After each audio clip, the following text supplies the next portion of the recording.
Do you have a date in mind when we get this thing? I'm thinking May 1st. May 1st? Yeah. Oh, Are we I'm committed to that excited. right now? Let's commit to it. We're committing to May 1st. We gotta, I wanted to do. Scary. We both wanted to make sure that we got the highest quality vinyls possible. Right. Which takes time. Takes time. We don't know exactly when they're gonna be done, but the pre-order will be available. We got the 180 grams with nice gatefolds so you can roll your joints. And in there. Funnel those seeds right on down. Yeah, man, right? And then we've got the nice, the resealable, you know, kind of the collector's edition. Yeah. And we'll, if anybody wants some sign, we can do that. We got CDs coming. CDs are coming, physical CDs. We'll have some other stuff. We'll have some posters and shirts and stuff made for fun at some point. But the main thing will be Bandcamp, like we did, the last couple albums. Yeah, we're not going to release this record on Spotify or iTunes probably for a year or so. You know. But Bandcamp is awesome. It's great. Yeah, totally. So we don't know for sure that when the vinyls are going to be done and all that stuff, but it'll be a couple months. It'll be a couple months. But everything's as far as release date, we're looking at March 1st, very very hard. Right? May 1st. May 1st, sorry, May 1st. Yeah, sorry, yeah. May 1st, 2024. That's this year. Yes, okay, great. No, man, you know, the bottom line is, hey, man, you know, on or off the record, dude, I mean, you know, I'm proud to be on that. Dude, me too. Totally. Dude, I mean, pieces, man. It's so much fun. When Tom expressed his interest in taking that one track that we recorded and doing an entire record project, I always feel when I get asked to do those kinds of things or be a part of it, I feel like I've graduated. Yeah, we can just fade it in. Like, cool.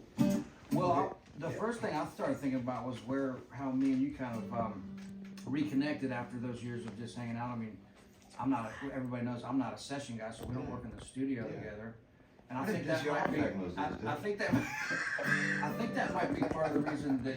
Is that part of the reason why you gravitated towards doing this record with me versus any other cat in Nashville? Because I'm not a studio guy. To be brutally honest, I've always been fascinated with the playing. I remember when you used to come to my music store and you would just pick up a guitar and I would just sit and watch you play. I'm just like, God, man. You know, you always reminded me a bit in a totally different way of like Jed Hughes, who picks, you know, you guys are such naturals. It's fun to watch somebody just, you know, you guys play totally differently, but you're both just born to play guitar. And I would just sit and watch you play, and I was like, man, he plays so differently than I do, but it's just fun. It's so fun to watch, you know. And like, I've seen you play live a couple times, and I was always amazed at like, you know, your sort of caginess, you know, when you go for solos and stuff, you know. And I think what was that thing that we did when we went out to Wookie's house. Right. So that thing. Yeah, that was Thanksgiving Eve, Wednesday night. Yeah. And I remember you called, hey, can you come out tonight and do this live stream? And I thought, I was there with my parents, you know, and Thanksgiving. I thought, if it was anybody else, there's no way I'd go down there. Yeah. But we came down to Franklin, we recorded that little song. But didn't we record some of the stuff with Brett when he was filming this earlier than that? What did we do there? I think that might have been earlier. Was that the guitar show stuff or? You guys filmed something here when you guys played together. Right.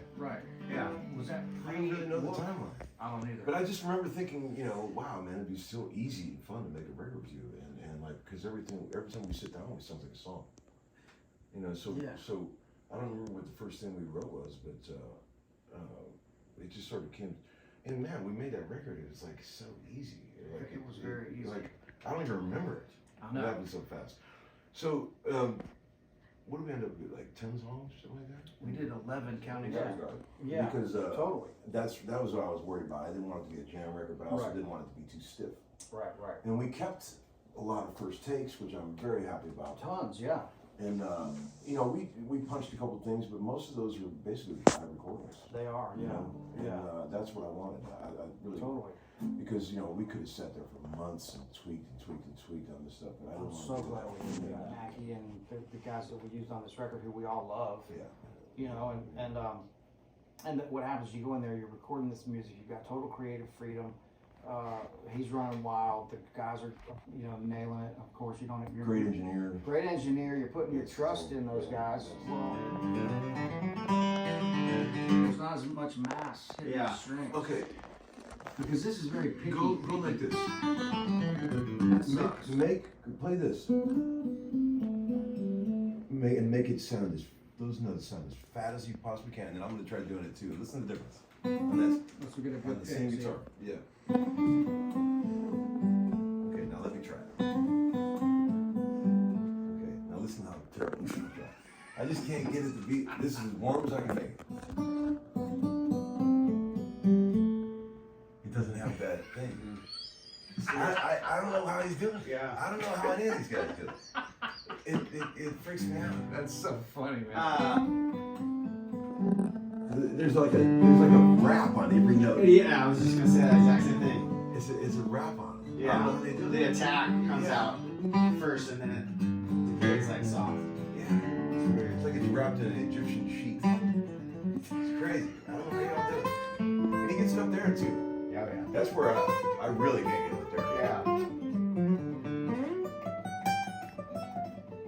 It doesn't. He doesn't. A lot of those guys, you know, like when Mortals play acoustics, you hear a lot of the. Yeah. You don't hear that with it. They like have the. And you get that sound in the mandolin, which is really hard. That's tough too. Well, it's because when you're a kid playing bluegrass, it's like the jazz guys, Yeah. and I guess maybe metal too. That whoever can play the fastest and the cleanest Yeah. Yeah. is considered to be good. Right. If you're sloppy, Yeah. you suck. Right. Because there's no hiding That's behind. right. You can't hide behind anything. So Right. all you have is this. Yeah. And if you show up and do this, Right. it's not gonna cut it. You know? That's your amp. That's your amp. Right. Yeah. At a bluegrass festival. Right. That's your amp. And that's part of